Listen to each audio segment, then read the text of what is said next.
Amados e amadas do meu coração, vamos lá? Aula de português, tá bom? Hoje nossa aula vai ser da apostila, tá? Então abram aí, página 31, porque nós fizemos até a página 30 na aula Zoom, certo? E agora vocês vão fazer com a Pro, junto comigo, tá bom? Então atenção, vamos escrevendo aí na apostila, pausa o vídeo, volta, para não perder nada, tá? É importante que esteja tudo preenchido direitinho, como a Pro está fazendo com vocês, tá? 22. Circule no poema palavras que tiverem vogais suprimidas. Converse com os colegas e o professor sobre o modo como essas palavras são pronunciadas no dia a dia. São essas palavras que a gente viu, né? Essas que tem o ei, né? Que o i, ele é suprimido, quer dizer, ele não é falado, ele é deixado ali de lado, tá bom? Então, por exemplo, tem gente que ao invés de falar experiência, fala experiência, né? Assim, então, dependendo da região. Então, vejam aí no poema essas palavrinhas que ele falou dessa forma, tá bom? Que ele tirou um pouquinho, por causa dessa variedade linguística, que dependendo da região as pessoas falam de uma forma. E aí eles pegam a vogal e dão uma tiradinha ali, né? Igual ele falou no poema, experiência, ele tirou experiência, tirou o IA, né? Tirou o I ali dessa palavra. Então, vejam lá no texto quais são essas palavras que você percebeu que uma vogalzinha some quando ele fala no texto, tá bom? Então, coloquem lá. Vão lá, circulando. Pausa o vídeo e vão lá, tá bom? Número 22. Como as palavras a seguir são encontradas no dicionário? Como elas são escritas mesmo? Olha lá. A, almoço. Como que a gente escreve? Almoço, isso, com L, né? E o C cedilha. Almoço. B, trabalhando. Como é que escreve? Trabalhando, com LH, né? Vamos escrevendo aí. C, espelho. Ele falou espelho. Como que a gente fala? Espelho, certo? LH. D, molhadinho. Não, é molhadinho. Então tem o LH ali também. E, educação. A gente fala o quê? Educação. Então tem o E aí, não in, né? F, enriba. Lembra que a professora ensinou para vocês? É em cima, tá? G, direito. Não é direito, é direito, tá bom? H, queixa. Não é queixa, é queixa, tá bom? Tem o I aí, tá? Não vamos sumir com essa vogalzinha, tá? Queixa, tá bom? Olha lá o que o nosso amigo está falando. Conhecer as variedades da língua portuguesa nos ajuda a compreender um pouco mais sobre a nossa cultura. Que na nossa cultura, dependendo do lugar que a gente fica, as pessoas falam de uma forma, né? No Paraná, por exemplo, eles falam dor de dente. Dente. Aqui em São Paulo, como a gente fala? Dente. O E não aparece, é o I.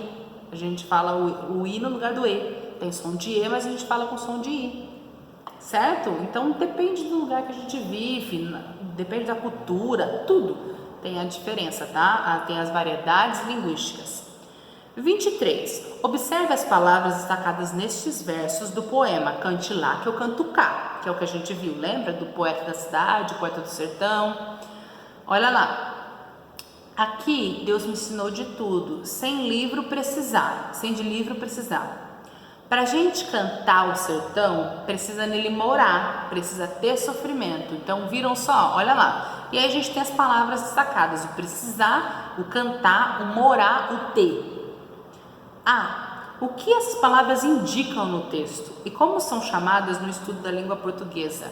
Então, como que essas palavras, o que elas indicam no texto e como elas são chamadas na língua portuguesa? O precisar, cantar, morar, o ter, são o quê? Indicam o quê? Isso, ações. Então, indicam ação. E quais são as palavras, como a gente chama as palavras que indicam ação na língua portuguesa? Isso, são chamadas de verbos, tá bom? Então, coloque lá. Indicam ação e são chamadas de verbos, tá? B, por que essas palavras foram escritas dessa forma por Patativa? Por que ele escreveu dessa forma? Isso, porque no poema ele expressa a fala do sertanejo, que é o que mora no sertão. Então ele expressa exatamente como é falado no sertão, tá bom? Então é por isso. Vamos lá, letra C. Se essas palavras fossem usadas num artigo científico, como seria a escrita delas? Se a gente fosse escrever num artigo científico, que é aquela linguagem mais formal, né?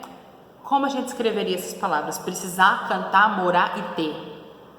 Isso, precisar, cantar, morar e ter, né? Tem essa diferença aí, tá bom? Escrevam aí. Letra D. O que mudou? Isso, o R. A gente colocou o R no final dos verbos, né? Que é quando o verbo está no infinitivo, é quando ele tem um R no final. Precisar, cantar é o nome do verbo, tá bom? Vamos lá? A nossa língua pode variar de acordo com as situações de comunicação. Então, dependendo de onde eu estou me comunicando, de como eu estou me comunicando, a minha linguagem também modifica. Por exemplo, se eu vou conversar com um amigo, eu vou falar de uma forma. Se eu fosse conversar com um juiz, eu vou falar de outra. Eu não vou falar assim, e aí, parceiro? Você vai falar assim com o juiz? Você não vai falar assim. Você vai falar assim, senhor, né, Vossa Excelência, aquela coisa toda, para você conversar com uma pessoa que, né, tá ali num grau de autoridade, uma pessoa de autoridade, certo? Então, dependendo do contexto que a gente tá, a gente fala de forma diferente. Por exemplo, você fala lá pro seu irmão, pega aquelas meias ali. O correto seria, pega aquelas meias, né? No plural, mas você tá com pressa, você tá falando na sua casa, você fala, pega aquelas meias, né? Então, assim, dependendo do contexto, a nossa linguagem também modifica, tá bom? E dependendo das pessoas com quem a gente está se comunicando. Olha lá, página 32, exercício ali 24. Leia os grupos de palavras a seguir em voz alta. Então, você vai ler em voz alta. Discuta com seus colegas, no caso, você vai discutir com a Pro, as possibilidades de variação na fala e na escrita de cada grupo. Então, olha só. Roupa, pouco, tesouro, ouro. Compor, cantar, escrever, doar. Palha, abelha, trabalha, telha. Olha só. Quando a gente fala roupa, a gente fala geralmente, eu comprei aquela roupa, tal. Então, você não fala roupa, comprei aquela roupa aquele dia, você fala, eu tenho só um pouco. Você não fala pouco, depende da região, né? Então, assim, a forma como a gente fala, ela diferencia muito de um local para o outro. Por exemplo, o paulista, né? Ele fala como ali, compor, a Pro, que veio de São Paulo. Compor, escrever, doar. Agora uma pessoa de Minas, por exemplo, ela fala compor, escrever, doar, certo? Então, assim, dependendo do lugar, são faladas de forma diferente, tá? Palha, abelha. Então, o sertanejo, que no caso de Patativa ali, como eu falaria? Paia, abeia, trabalha, né? Então, o LH não apareceria, isso seria substituído ali pelo I, né? Paia, trabalha. Então, depende do local, varia, certo? Entenderam? Olha lá, 25. Leia a seguinte estrofe prestando atenção no uso dos sinais de pontuação. Então, olha ali para os sinais de pontuação, tá? Repare que a minha vida é diferente da sua. A sua rima polida nasceu no salão da rua. Já eu sou bem diferente. Meu verso é como a semente que nasce em riba do chão. Não tem estudo nem arte. A minha rima faz parte das obras da criação. O verso que nasce em riba do chão teria sentido se o ponto e vírgula fosse trocado por ponto final? Então, se eu colocasse ali, que nasce em riba do chão, se eu tivesse trocado ponto e vírgula por ponto final, faria alguma diferença? Hein? Teria sentido, aliás, se eu trocasse o ponto e vírgula pelo ponto, a minha frase continuaria com sentido? Sim, Porque aquela frase, ela já terminou, ela já está completa. Olha lá, que nasce em riba do chão. Não preciso de nada mais para complementar essa frase. Então, se eu colocasse ponto final ali no lugar do ponto e vírgula, estava tranquilo, porque a frase já está completa. Então, sim. Por quê? Porque a frase, ela tem sentido completo, ela já terminou, ela já está... Entendeu? Independente, não precisa de nenhuma outra frase para complementar, para você entender o que ela quer dizer. Certo? Pronto. Então, sim, poderia trocar e teria o mesmo sentido. E continuaria tendo sentido, porque a frase, ela já está completa, tá bom? O sentido dela está completo.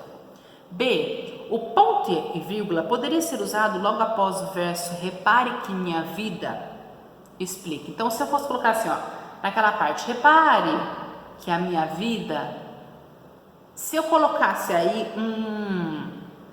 um ponto e vírgula, daria certo? Não. Por quê? Porque a frase, ela tem uma sequência de ideia para você entender. Ele está falando, ó, repare que a minha vida é diferente da sua. Então, ainda tem uma sequência de ideia, ainda tem um complemento. Então, o ponto e vírgula não pode ser colocado aí, porque o sentido da frase não está completa. O sentido não está completo, ainda falta uma parte para ele ter sentido total, tá bom? Tem uma sequência ainda de ideias, certo? Então, não, porque vai quebrar essa sequência de ideias, né? Porque ele fala, repare que a minha vida é diferente da sua. Então, não dá para colocar um ponto e vírgula ali que colocaria como se a frase tivesse seu sentido completo. C. O que podemos concluir sobre o uso do ponto e vírgula nesse trecho do poema? Então, o ponto e vírgula ali, o que a gente pode perceber? O que a gente conclui? Que o ponto e vírgula ele pode tranquilamente ser substituído pelo quê? Pelo ponto final, quando as frases já têm seu sentido completo. Então, eu usar o ponto e vírgula ou o ponto final não tem problema, porque quando a frase tem sentido completo, os dois, eles podem ser utilizados, tá bom? Muito bem, vamos lá? Continuando. Página 33, exercício 26. Observe o uso do ponto e vírgula no trecho a seguir. Durante a maior parte de sua vida, Patativa do Assaré se dedicou à agricultura. Sem dúvida, a força de sua poesia está ligada à terra. A. Qual a função das vírgulas nesse trecho? Então, olha lá, durante a maior parte de sua vida, Patativa do Assaré se dedicou à agricultura. Qual é o sentido ali da vírgula? Sem dúvida, a força de sua poesia está ligada à terra. O que as vírgulas ali estão querendo mostrar? Qual que é a função delas? E isso, separar as informações que são complementares das que são principais. Então, olha lá. Durante a maior parte da sua vida, quem? Patativa do Assaré se dedicou à agricultura. Então, são informações que são principais e que elas precisam do seu complemento, tá bom? E a vírgula é a que separa essa informação principal do seu complemento, tá bom? Certo? Então, olha lá, a informação principal é de Patativa do Assaré, que ele se dedicou à agricultura. E aí fala que durante a maior parte da sua vida ele fez isso. Então, esse é um complemento da principal. Entenderam? Então, a vírgula faz essa separação, tá bom? Muito bem, vamos continuar? B. Essas vírgulas poderiam ser substituídas por ponto e vírgula? Poderia? Não, porque a primeira frase ela tem sentido incompleto. Se eu colocar durante a maior parte da sua vida, tá o que acontece? Não tem um complemento, então eu não posso colocar ponto e vírgula, porque senão eu colocaria como se essa frase estivesse completa e ela não está. Por isso ela precisa da vírgula para complementar. Tá bom? C. O ponto e vírgula poderia ser trocado por ponto final? Olha lá o ponto e vírgula. Durante a maior parte de sua vida, Patativa do Assaré se dedicou à agricultura. Sem dúvida, a força de sua poesia está ligada à sua terra. A terra. O ponto e vírgula poderia ser colocado ali? Aliás, o ponto final poderia ser colocado no lugar do ponto e vírgula que está ali no texto? Sim, por quê, gente? Porque se eu colocar um ponto final ali, não tem problema, porque a frase já está completa. ponto. E aí continuaria outra. Sem dúvida, a força tranquila. Então, eu poderia trocar o ponto e vírgula ali por um ponto final, porque a frase tem sentido completo. Tá bom? Muito bem, amores. Vamos lá? Pessoal, a página 34, a Pro vai deixar de tarefinha. Tá bom? Vocês vão fazer ali uma produção textual, tá? Tranquilo, tá bom? Olha lá, você é um autor. Imagine a vida do poeta da cidade e a reação dele ao receber os conselhos do poeta sertanejo. Como seria se ele escrevesse uma resposta em versos para a Patativa do Assaré? Então, se o poeta da cidade fosse escrever para o Patativa do Assaré, como se fosse uma resposta, como que ele responderia? Então, olhem o texto, tá bom? E você vai escrever como se você fosse o poeta da cidade, em resposta, tá bom? Combinado? Olha só, vocês têm as linhas aí para vocês fazerem dessa forma. E vocês são o poeta da cidade agora. E vão responder o poeta sertanejo, que é o Patativa, né? Que é o poeta do sertão, do campo. Tá? E aí vocês vão escrever uma resposta para ele, baseada ali no que ele falou pro poeta da cidade, tá? Porque vocês são o poeta da cidade agora. Tá bom? Então escrevam aí, tranquilo, vocês terão tempo para isso, tá? Muito bem. Página 35, vamos lá? Qual é a sua história preferida? Por quê? Menino da roça com fome de leitura. Meu avô me trouxe para a feira. E o que eu mais gosto de fazer na feira é ouvir o propagandista dizer os versos dos livros de cordel. Ele pega o microfone e começa a cantar. Vou contar-lhes a história de Josafá e Marieta. E aí ele fala de Josafá, que foi pego e vendido como escravo para um fazendeiro lá da Bahia. Só que sua filha Marieta se apaixona por ele. Mas o pai quer o casamento dela com um capataz, um homem muito mau e cruel.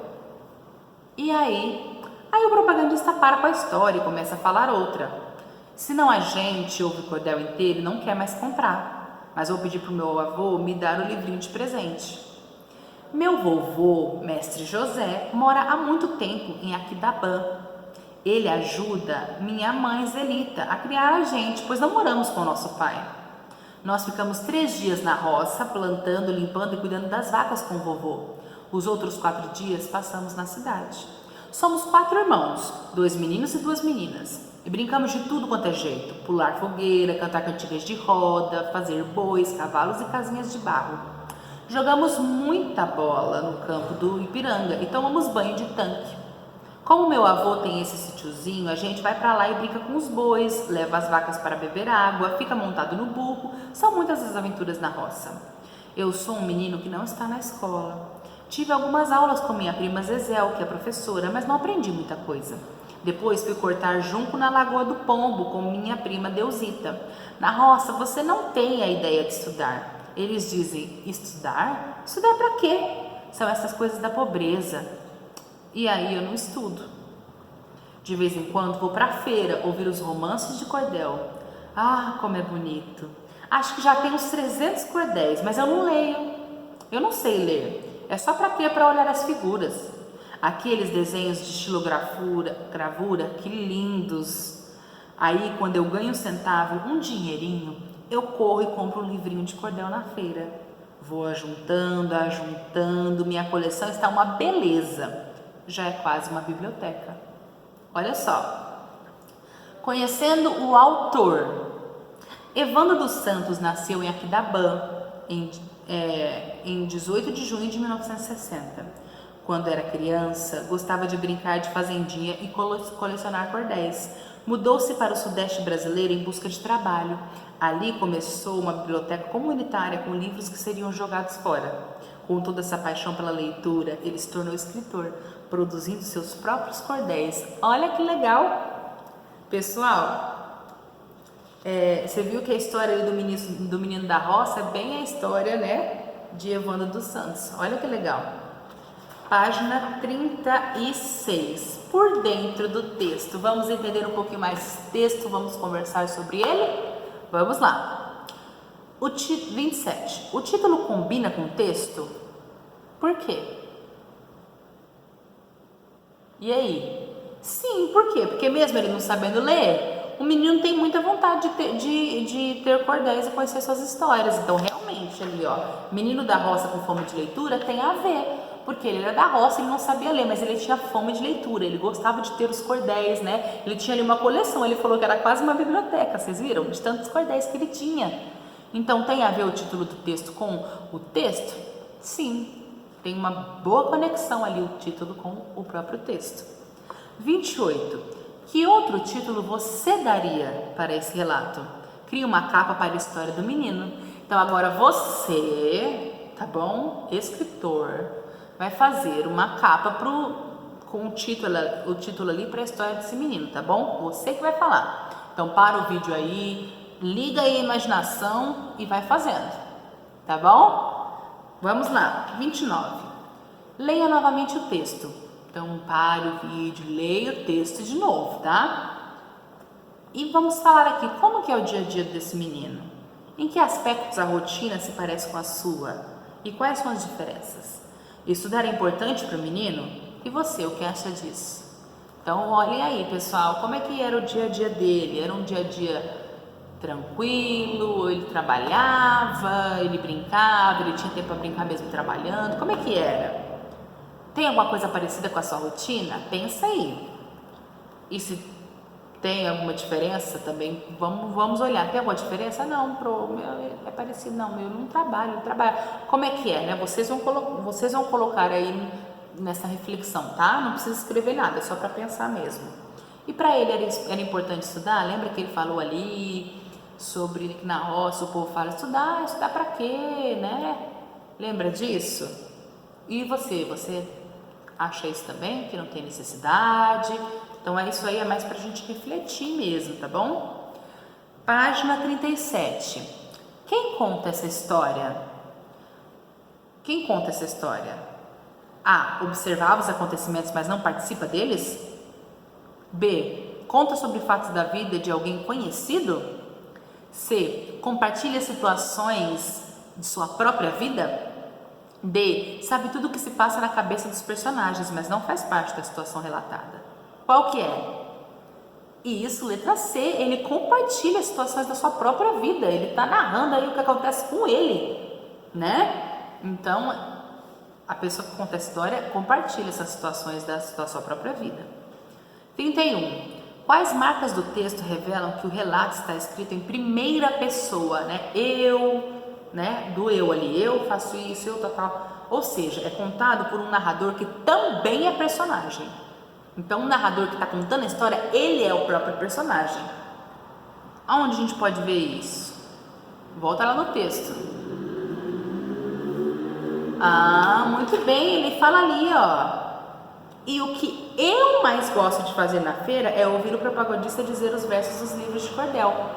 Então, ali você já vê o que então tá na primeira pessoa, o narrador tá contando ali, ele também é o personagem, né, tá narrando a sua própria história. Vamos lá? Muito bem, então coloque aí, escreva essa frase aí, tá? 32. Imagine que o narrador do texto conseguiu ir para a escola. Complete a ficha de matrícula dele. Olha que legal, ele tá indo para a escola agora, a gente tá matriculando esse menino aqui no Colégio Adventista, tá bom? Vamos lá? Qual é o nome completo dele? Como está escrito lá? Isso é o próprio autor do texto, é o Evandro dos Santos, né? Então, ele está contando a própria história. Qual que é o nome da mãe? Está escrito lá no texto. Isso mesmo, a mãe dele é quem? É a Zelita. Isso, escrevam lá. Cidade natal. Isso, aqui da Ban. Muito bem. Data de nascimento. Isso, 18 de junho de 1960. Qual que é a escolaridade dele? Não alfabetizado? Alfabetizado? Ensino médio? Ensino superior? Já fez faculdade? Isso, não alfabetizado, ele não sabia ler. Lembra? Nem ler nem escrever. Familiares autorizados a buscar na escola. Quais foram os familiares que falaram no texto? Isso, o avô, que era o seu José, né? O mestre José. A Zelita, que era a mãe. Que mais? Isso tinha as tias, né? Zezel e a Deusita. Tias não, as primas, né? Que era a Zezel e a Deusita, né? Então elas também tinham um grau ali de parentesco que elas, familiares que podiam buscá-lo na escola, tá bom? Pronto, já fizemos a ficha de matrícula dele. Que legal, olha só. 33. Quais características do menino da roça com fome de leitura podemos destacar? Consulte o banco de palavras e avalie os adjetivos que mais combinam com esse personagem. Olha só, pessoal, vocês vão colocar aí, vejam qual que é o perfil do protagonista. Qual que é o protagonista? É o centro da história, ele é a história, gira em torno dele, tá bom? Ele é o protagonista dessa história, né? Que é o narrador do texto, que também é o personagem, certo? O que que ele era? Tá bom? O que que ele era ali? Ah, ele era curioso? Era curioso. Ele era teimoso? Lá fala que ele era teimoso? Não, né? Não, ele não era um menino assim, desobediente, não fala nada disso. Ele era brincalhão? Vão escrevendo aí o que vocês veem dele, tá bom? Ele era gastador? Olha, aquela parte que fala que ele não podia ganhar um dinheirinho que ele já ia gastar comprando cordel. Então ele era gastador? Era um pouquinho sim. Então coloquem lá, tá bom? Ele era preguiçoso? Não fala nada sobre ele ser preguiçoso, né? Então coloquem ali o que ele era, tá bom? Escrevam aí, pessoal. O que tem, os adjetivos que estão ali no banco ali de palavras que se encaixam com o que a gente leu do texto, tá bom? Na Pro já falou alguns aí com vocês, tá? Vão escrevendo aí. Página 38. Vamos lá. 34. O que Evandro dos Santos se tornou quando cresceu? Como as características dele contribuíram para a escolha de sua profissão? O que ele se tornou? Isso, ele se tornou escritor. A gente viu ali no finalzinho do texto mostrando, falando sobre Evandro dos Santos, que ele se tornou um escritor. Olha que legal. E quais características dele na infância contribuíram para ele escolher essa profissão? E isso, ele era o quê? Ele gostava de literatura, ele amava cordel desde criança. Cordel é um texto da literatura brasileira. E ele recebeu ali ajuda e inspiração de outras pessoas porque ele era muito esforçado. Ele era um menino esforçado.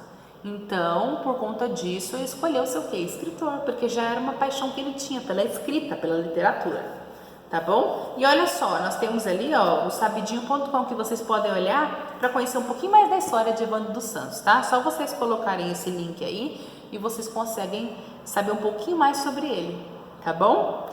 35. Confira um trecho da fala desse escritor em uma matéria jornalística e converse com seus colegas sobre os sentidos do que ele disse. Olha lá.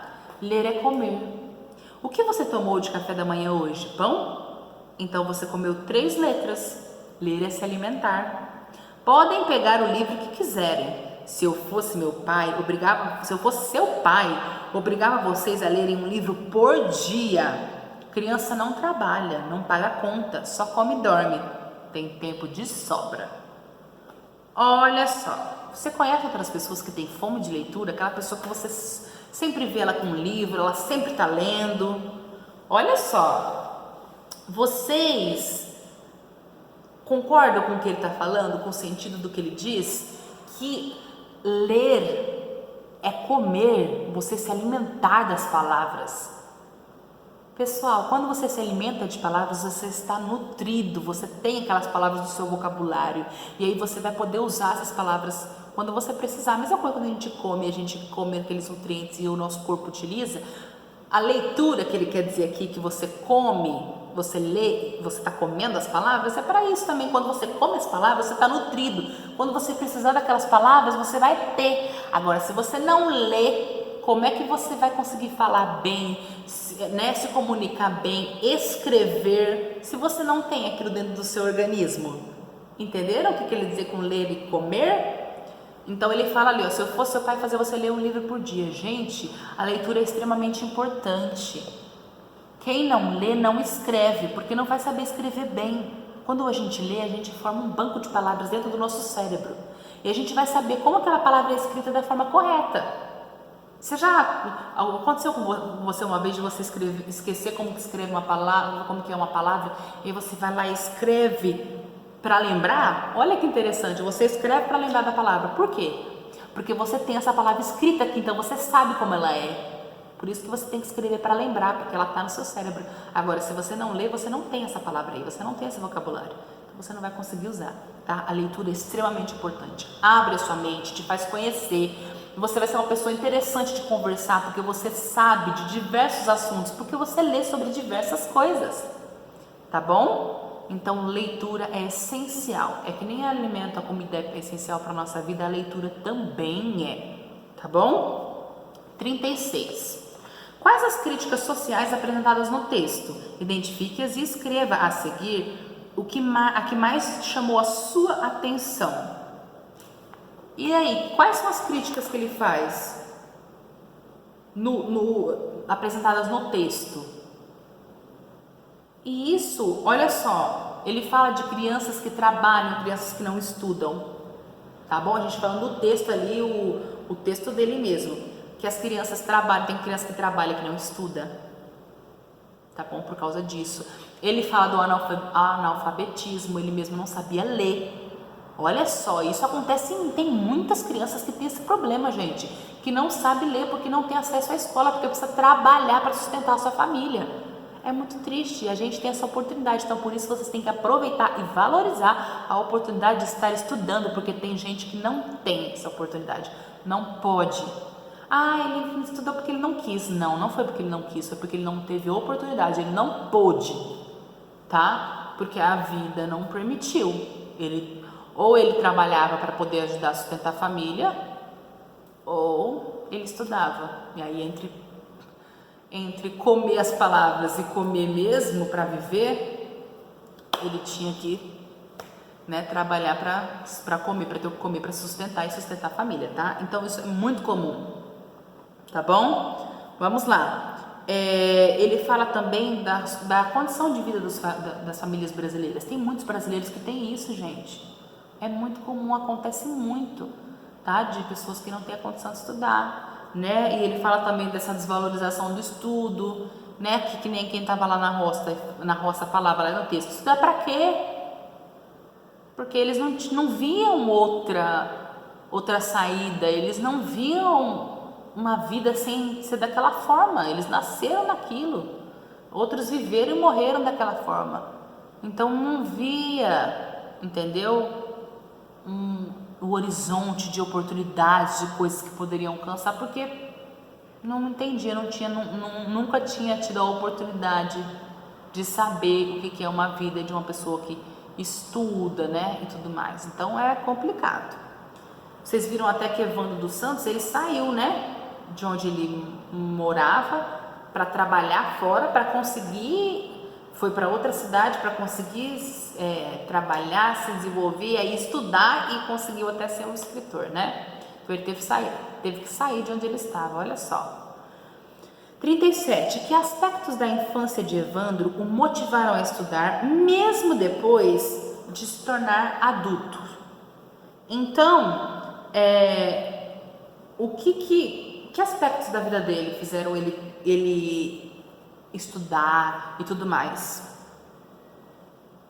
Então, olha só, diferente do que essas críticas que foram feitas no texto, da desvalorização do estudo, do analfabetismo, tudo isso, ele foi contra todas essas situações, essas questões que ele teve, e ele foi e estudou, né, se tornou um escritor por essa paixão que ele já tinha ali desde a infância pelo cordel, certo?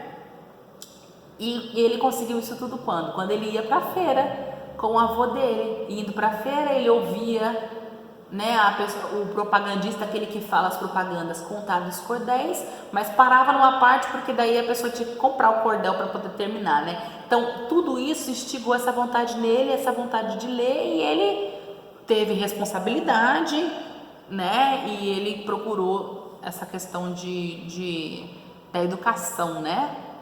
de aprender a ler, de aprender a escrever, e se tornou um grande escritor, né? Então, apesar da vida que ele levou, ele correu atrás para poder aprender, né? Ele conseguiu, nem todos conseguem, mas ele conseguiu sair e ter uma educação e conseguir e se tornar um escritor, né? Muito importante, e escrever o que ele mais amava, que eram os cordéis, os textos, né?